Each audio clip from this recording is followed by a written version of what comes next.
Is he being detained at the moment? He's being placed under arrest. Under arrest? For what?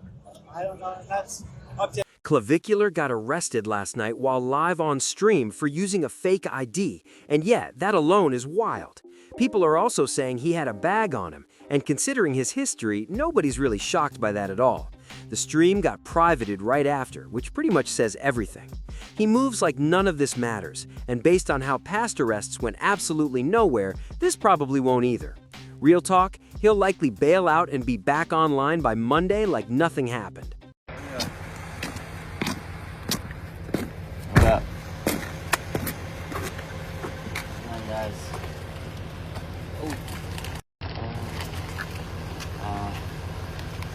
Oh yeah. Yo, dude. Yeah. Burger. Get the hell out of here. The messed up part isn't even him anymore, it's the people riding for him. He's clearly a mess, but it's crazy how many fans still put him on a pedestal. Some viewers tune in just to watch the crash out in real time, like it's some kind of chaos show. Others actually look up to him, and that's where things get uncomfortable. They see him as a blueprint, not a warning sign. To be fair, parts of what he pushes do matter. Is he being detained at the moment? He's being placed under arrest. Under arrest? For what? I don't know. That's up to him to let you know. Staying fit, looking sharp, getting money, all that is valid, but taking it to reckless extremes like this is where it goes sideways fast. Discipline isn't supposed to look like self-destruction. The wildest twist is that Clavicular doesn't even respect the fan base holding him up. That part gets ignored way too often. He said it over and over on stream, and you can see it in how he acts with supporters. He's visibly irritated, short-tempered, and dismissive. In his head, his fans are supposed to be flawless, attractive, high-status people, yet he hops online acting unhinged and spiraling publicly. He preaches control while clearly battling serious substance issues. Strip away the clean shirt and internet clout, and the gap between him and someone struggling on the street isn't as big as people want to believe. His fans are a straight-up mirror shoved in his face every single time he interacts with them, and that's the part he can't stand. Can't leave Arizona for fucking however long until my trial, which is such a pain in the ass. And it's so hard to stream right now because I don't know what I can do. I don't know what I could say. This is gonna really fuck shit up for a little bit because I'm hearing all this shit. I'm getting text messages while I'm streaming that I can't do this, I can't do that. So I pretty much am just gonna. I think I might have to end for today. Because I just need to talk to more lawyers and figure out like what even content can I make, you know, because you can't drink. There's a lot of terms to my release that they're just waiting. Like I literally, if I fuck up one time, even on a desktop stream, the cops will be arresting me probably within 10 minutes. All right, they're watching all the time, so that's why I really just can't do shit. I know it sucks. I know I'm screwed, but like literally, I can't do shit. You know, so I need lawyers, really. What really sets him off is seeing his own behavior reflected back at him in real time. When he does certain stuff himself, it's suddenly cool or funny, especially when it's on a flashy setup like a luxury bus or surrounded by his inner circle. But the second his audience copies that same energy, now it's labeled as weird, awkward, or embarrassing. That's where the hypocrisy jumps out loud. Your audience is literally a reflection of you, whether you like it or not. When they show up acting just like you, suddenly it's a problem, and that's honestly sad to watch. It's unfortunate because a lot of these people are genuinely looking up to someone who treats being edgy like it's a personality trait, instead of actually growing up. And let's be real, the maturity gap is glaring. People are idolizing someone who still acts like a teenager mentally, even if he's technically an adult now. He's barely out of his teens, still figuring himself out, yet he's positioned as some kind of life authority. That disconnect is wild, and it explains why everything feels so chaotic whenever he clashes with his own fan base.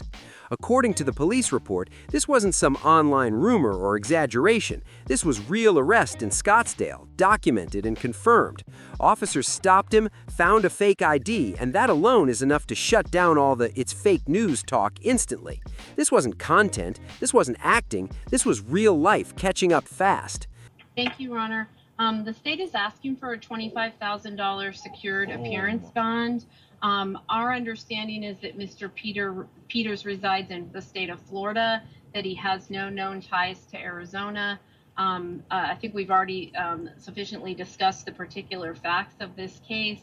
The state is particularly concerned, one, that he represents a flight risk given that he doesn't have any ties to the state of Arizona, and resides in Florida. Additionally, our understanding is that he does have a significant source of income that he could use to assist him to flee.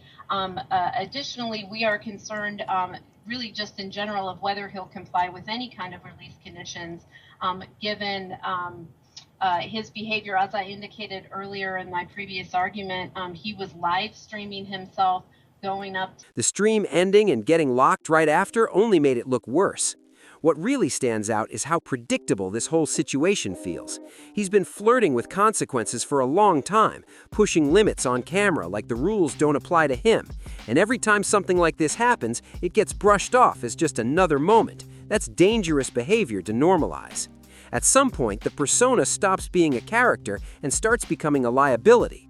When law enforcement is involved, the internet clout doesn't mean much anymore, and that reality is starting to hit hard. What makes this whole situation hit harder is how normalized the chaos has become, and that's a problem. When arrests start feeling like just another clip, the line between entertainment and real consequences gets blurred fast. This isn't some scripted arc, it's real-world fallout stacking up in plain sight. The platform plays a role too, because non-stop attention keeps rewarding the behavior. Every meltdown, every bad decision, every headline turns into more eyes and more engagement. That cycle trains people to think acting reckless is a shortcut to relevance, and that message spreads way further than people want to admit. At the end of the day, influence comes with responsibility, whether he wants it or not. As soon as I got out and I finally got released, I'm walking to the car and I see the boys waiting for me with a bag of Burger King. And I'm getting so excited, I'm like, holy shit. So the first thing I'm getting is Burger King right out of lockup. Straight to a bag of Burger King, a Whopper waiting for me. I'm getting, oh my God. I start getting all hyped up. I was like, dude, I just forgot about everything bad that had happened in the past 24 hours. I get in the car and I'm unwrapping the Burger King and there's fucking cheese on it. So like my cortisol levels jumped so high through the roof. I wanted to go back to the jail because at least they didn't give me fucking cheese on my Whopper. Like one fucking thing. You guys know the cheese. So I almost came to tears. When you broadcast your life like this, people will copy it, defend it, and excuse it. And that's how a personal spiral turns into a public mess that drags everyone watching into it. What's really wild is how this keeps getting framed as just content instead of a clear warning sign. Every time something goes down, it's brushed off as part of the image, like consequences are optional. That mindset is dangerous, especially when thousands of people are watching and taking notes. The internet doesn't forget, and law enforcement definitely doesn't either. Patterns matter, and stacking up incidents only makes the spotlight harsher. At some point, the excuses stop working, and the reality hits way harder than any stream ever could. The sad part is that this didn't have to go this way. He had attention, momentum, and a massive audience ready to ride with him. But when ego runs the show and accountability gets laughed off, the downfall writes itself. This isn't shock value anymore, it's a slow-motion mess playing out in public for everyone to see. At this point, the pattern is loud and impossible to ignore. Every incident follows the same script: reckless move, online outrage, excuses, then right back to business like nothing happened. That cycle keeps repeating because it keeps getting rewarded, and that's the real issue here. The audience ends up stuck in the middle, confused about what's real growth and what's just performance. When someone keeps flexing defiance instead of accountability, it sends the message that consequences are optional. That mindset spreads fast online. What should be a wake-up call turns into another highlight reel moment, and that's backwards. Real discipline isn't loud chaos or constant conflict, it's control and consistency. Until that clicks, this situation won't change, it'll just keep escalating with more attention and higher stakes every single time. What's scary is how this kind of behavior gets rebranded as confidence instead of what it really is, unchecked recklessness. However long until my trial, which is such a pain in the ass. And it's so hard to stream right now because I don't know what I can do. I don't know what I could say. This is gonna really fuck shit up for a little bit because I'm hearing all this shit. I'm getting text messages while I'm streaming that I can't do this, I can't do that. So I pretty much am just gonna, I think I might have to end for today because I just need to talk to more lawyers and figure out like what even content can I make, you know, because you can't drink.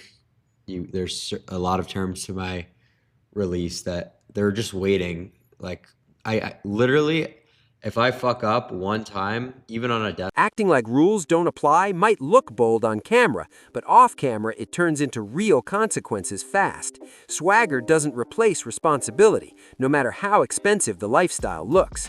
The image he sells is control, discipline, and dominance, but the actions tell a totally different story.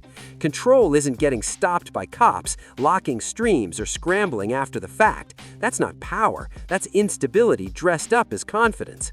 People watching need to understand the difference. Real growth is quiet, boring, and consistent, not loud chaos every other week. Until that lesson lands, this whole situation stays stuck on repeat, just louder, messier, and harder to ignore each time. The loudest takeaway from all this is how fast influence turns toxic when ego runs unchecked. When someone keeps flexing rule-breaking as a personality trait, it stops being entertaining and starts becoming reckless real quick. That kind of energy doesn't just disappear, it spreads. Fans end up defending moves that shouldn't be defended just because they're wrapped in clout and confidence. That's how standards get lowered and bad behavior gets normalized. People confuse being bold with being careless, and that line gets crossed over and over. At some point, the image cracks no matter how hard it's pushed. Money, attention, and hype don't cancel out responsibility. If anything, they raise the stakes even higher. And when the fall comes, it hits way harder than anyone cheering from the sidelines expects. The final thing people keep ignoring is how this kind of online chaos always catches up offline, no matter how intouchable someone feels. Cameras don't shield you from real-world rules, and clout doesn't rewrite consequences. The gap between the internet persona and real life keeps shrinking fast. What starts as flexing and shock value slowly turns into legal trouble, damaged credibility, and burned bridges. That transition happens quietly at first, then all at once. By the time it's obvious, the damage is already done. The internet loves a spectacle, but it never sticks around for cleanup. When the attention fades, you're left dealing with the fallout alone. That's the part nobody streams, nobody clips, and nobody glamorizes, but it's always waiting at the end of this road. At the end of the day, this whole situation should be a lesson, not inspiration. What you're watching isn't confidence, discipline, or success. It's someone spiraling with a camera pointed at it. The internet might hype it up for now, but real life always collects eventually, no exceptions. If you watching this, don't mistake chaos for control or noise for power. Real growth doesn't look flashy, and it definitely doesn't come with police reports and locked streams. Learn from the mistakes instead of copying them, because the price always gets paid later. If you made it this far, make sure you like the video, subscribe to the channel, share this with someone who needs to hear it, and comment your thoughts below. Let me know what you think about this whole situation, and we'll keep breaking it down piece by piece.